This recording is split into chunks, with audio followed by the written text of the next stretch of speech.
Assalamualaikum warahmatullahi wabarakatuh. Berjumpa lagi dengan saya dalam pembelajaran PKN.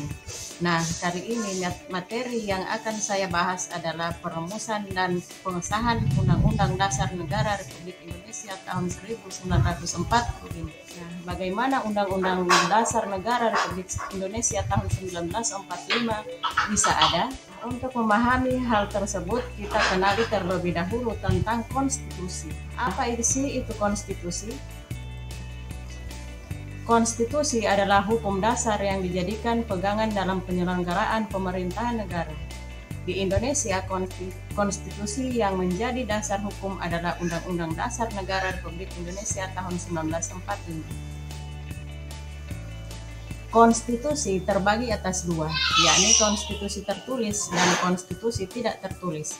Konstitusi tertulis adalah aturan pokok dasar negara, bangunan negara dan tata negara yang mengatur kehidupan satu bangsa di dalam persekutuan hukum negara. Konstitusi tidak tertulis disebut konvensi, yaitu kebiasaan ketatanegaraan yang sering timbul dalam sebuah negara. Konstitusi terbagi atas dua, yakni konstitusi tertulis dan konstitusi tidak tertulis.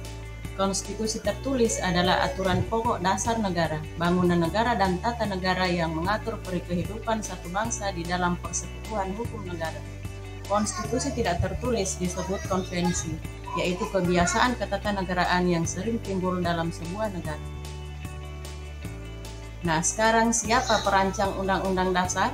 Kapan proses perancangannya, bagaimana proses perancangannya, dan kapan penetapannya? BPUPKI adalah Badan Penyelidik Usaha-Usaha Persiapan Kemerdekaan Indonesia. BPUPKI adalah suatu badan bentukan pemerintah Jepang pada masa penjajahan Indonesia. BPUPKI dibentuk pada 29 April 1945. Dan bertujuan untuk mendapatkan dukungan bangsa Indonesia dengan memberikan janji akan membantu proses realisasinya kemerdekaan Indonesia. BPUPKI diketuai oleh Rajiman Wedya Diningrat dengan anggota semua berjumlah 70 orang, terdiri atas 62 orang Indonesia dan 8 orang istimewa Jepang yang hanya bertugas mengamati. Kemudian pada sidang kedua ditambah 6 orang anggota dari Indonesia. Nah, sidang kedua BPUPKI pada tanggal 10 sampai dengan 17 Juli 1945. Dalam sidang kedua BPUPKI membahas tentang bentuk negara, wilayah negara, kewarganegaraan, rancangan undang-undang dasar, ekonomi dan keuangan, pembelaan negara, pendidikan dan pengajaran. Dibentuk panitia perancang undang-undang dasar beranggotakan 19 orang dengan Insinyur Soekarno sebagai ketua. Panitia Pembelaan Tanah Air dengan Adi Kusno Tjukroseudjoso sebagai ketua, dan Panitia Ekonomi dan Keuangan dengan Muhammad Hatta sebagai ketua. Melalui hasil pemungutan suara ditentukan wilayah Indonesia merdeka meliputi wilayah Hindia Belanda, Borneo Utara, Papua, Timur Portugis, dan pulau-pulau sekitarnya. Nah, pada sidang BPUPKI tanggal 13 Juli 1945, adapun pokok pembahasan sidang tanggal 13 Juli 1945 tersebut secara umum mengulas tentang hasil kerja panitia kecil dalam merancang Undang-Undang Dasar. Adapun pokok hasil pembahasan sidang 13 Juli 1945 meliputi hal-hal berikut ini. 1. Lambang negara. 2. Negara kesatuan. 3. Sebutan Majelis Permusyawaratan Rakyat. 4. Membentuk panitia penghalus bahasa, yakni panitia yang bertugas menyempurnakan bahasa dalam rancangan Undang-Undang Dasar. Panitia ini terdiri dari 3 anggota, yaitu Husain Djajjaningrat, Haji Agus Salim, dan Mr. Supomo. Sidang BPUPKI tanggal 14 Juli 1945. Setelah selesai mengadakan pembahasan sidang tanggal 13 Juli 1945, BPUPKI melanjutkan agenda sidangnya di tanggal 14 Juli untuk pembahasan tentang pernyataan kemerdekaan. Kemudian pada tanggal 15 Juli dilanjutkan dengan pembahasan rancangan Undang-Undang Dasar. Selanjutnya di hari terakhir tanggal 16 Juli 1945, panitia perancang Undang-Undang Dasar melaporkan keseluruhan hasil sidang yang terdiri dari 3 hal yang disetujui secara bulat. Adapun hasil pembahasan tersebut meliputi hal-hal sebagai berikut. 1. Rancangan Indonesia Merdeka. 2. Pembukaan Undang-Undang Dasar atau pengesahan Piagam Jakarta. 3. Undang-Undang Dasar terdiri atas 42 pasal. Dari 42 pasal tersebut ada 5 pasal masuk tentang aturan peralihan dengan keadaan perang serta 1 pasal mengenai aturan tambahan.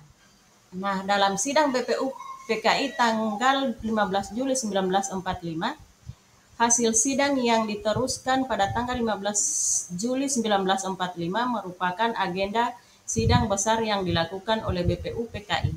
Pada tanggal 15 Juli, agenda sidang ini membahas tentang lanjutan rancangan Undang-Undang Dasar Negara. 1. Soekarno menyampaikan penjelasan mengenai naskah rancangan Undang-Undang Dasar dan memperoleh tanggapan dari Muhammad Hatta. 2. Supomo juga memperoleh kesempatan untuk memaparkan naskah rancangan Undang-Undang Dasar yang digagasnya. Nah, sidang BPU PKI tanggal 16 Juli 1945. Pada sidang ini, Ketua BPU PKI memeriksa bahwa seluruh anggota BPU PKI telah sepakat dengan laporan hasil kerja panitia. Selanjutnya, usul-usul dari panitia ditampung dan dikaji lebih dalam. Dengan demikian, maka telah dicapai suatu kesepakatan tentang rumusan rancangan Undang-Undang Dasar 1945.